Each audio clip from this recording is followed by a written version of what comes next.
So I am back from vacation. I am no longer in Chicago. I'm back in my home base. And now I have access to something that I did not have before. Just before I left to go on vacation, my cable company gave us access to Paramount. Only at home, not on the road. And that changed a few things because I was like, oh, well, I have Paramount now. Now I can watch Halo while I'm in Chicago. And that never really happened. Now I have the ability to watch more than just the first episode, for which I did see on YouTube, and it was okay. I was like, this is very different. I'm not used to seeing the Master Chief with the helmet off.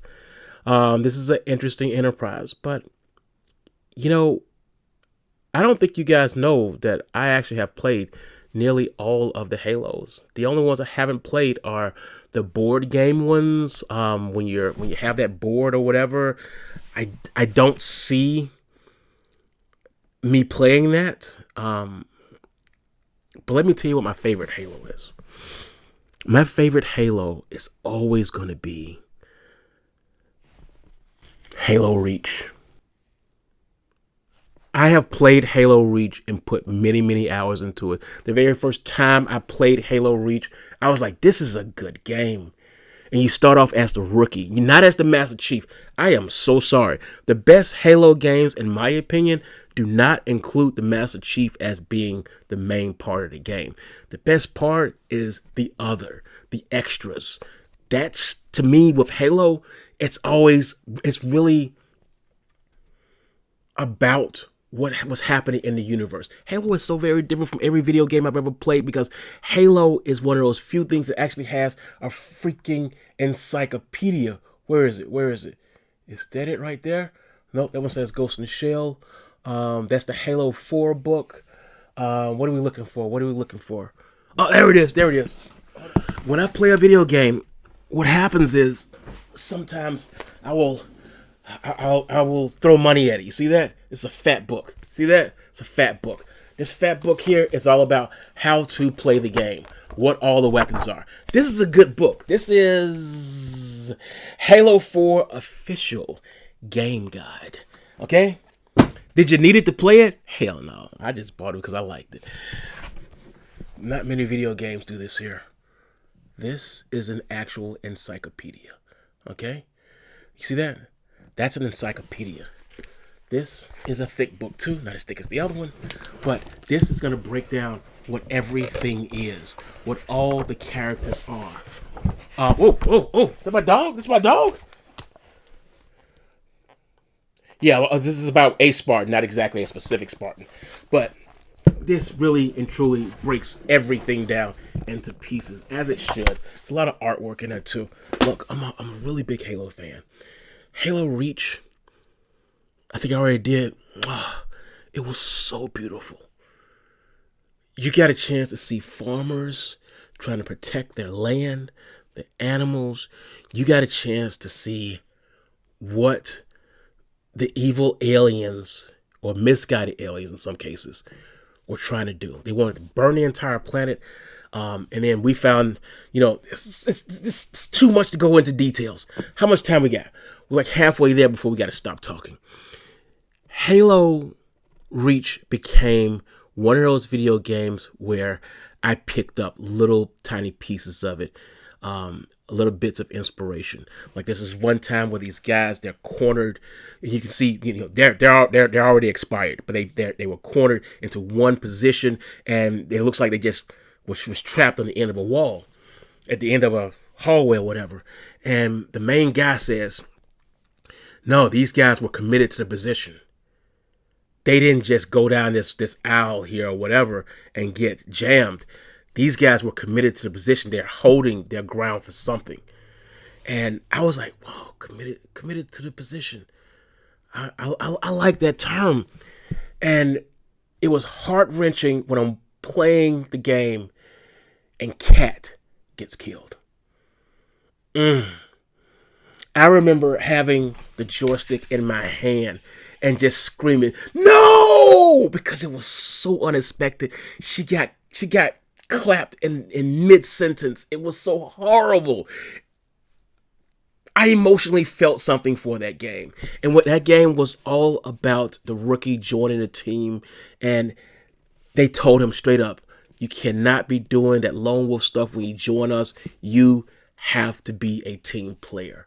And when in real life, what time we got? Okay, 4 minutes. In real life, when I am doing my thing with the people that I work with and everything, I constantly say the same thing. This has got to be a team effort. This can't be, one person does everything, the other person does a little bit of something. No, this needs to be a team effort. I am a team player. I get my team player aesthetics from Halo. It's sad, but it's true. My second favorite game, and it's hard because these games are so equal. They're like this. Look, see, these are that close. It's Halo 3 ODST. There is nothing sweeter than having the entire team drop down from an orbital drop box, whatever you call that freaking thing. They all arrive, but they're all scattered around everywhere. They're just everywhere. This whole team, this 5-member team or whatever number it was, they're like separated. And you are the new guy. You're do. Your helmet doesn't work, so you can't. Your helmet doesn't work, so you can't communicate via radio or anything. So you're silent through the entire thing. The entire video game, you're silent, Bob. And the beautiful part about this is you're not the Master Chief. You're a regular dude, okay? You're a regular military dude who just has some body armor on, and you got a small SMG, and that's it. And it's like, you got to fight these creatures. They're using exotic weapons. You can take those weapons and use them, but sometimes they'll short out your hands and stuff. But man, that was an amazing game. The night scenes were beautiful. The music, it was amazing. You're inside of a city, so you do get the opportunity to jump on an actual ATV, and run around the city and everything. It's just one of the greatest things. That's one of my favorite games. Halo 3 ODST. Commonly referred to as Halo ODST. You just forget about the 3 part. There's nothing like that game because you are one of the weakest characters. And the game is very different from all the other Halos, again, because the Master Chief is not the main person. And lastly, you are a regular person, like I said. And it's nice to see that in Halo 5, your captain, your boss, Buck, actually joins the Halo 5 team. Okay? He plays a cop on some TV show now. It's so weird, because every time I see him, like, hey, there's Buck! I just want to talk about Halo. And I have the opportunity to actually watch Halo TV show.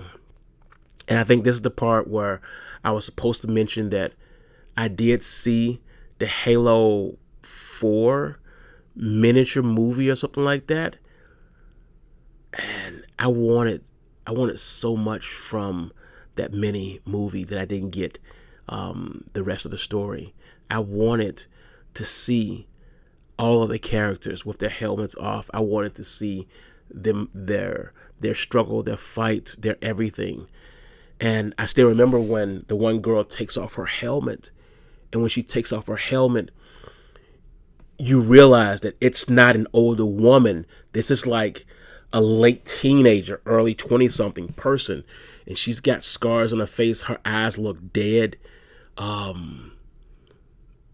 And when you look at her, you're like dumbfounded because it's like, what did they do to you to make you this superhero? It's different. Halo is very different. And I want to see how far they go for it.